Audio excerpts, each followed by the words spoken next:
Partner मछली पकड़ना भी एगो कला है। अच्छा, सबको नहीं पता है ना बाबू। हाँ दिखावा दिखावा दिखावा, कला दिखावा।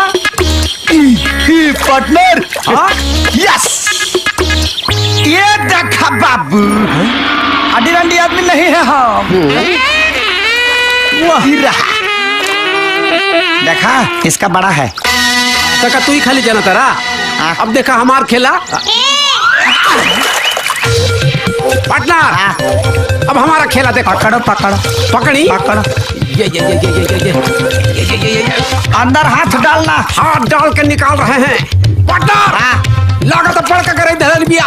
निकाल निकाली। हट देखा पार्टनर। फेंक बाबू, फेंक, नाप ला। बेच दा। केकर करे बड़ का देख ला। बिक दे बाबू, तो ढेर पीस वाला बा। काहे फेंकी? अरे एकरा के तो मस्त तेल के साथ फ्राई करे। हाँ। और मस्त भात के साथ मजा लेके खाए। सुरक्षित रह, तब ना, पहले देख ले एक बार। देख ली एमे का देखे के।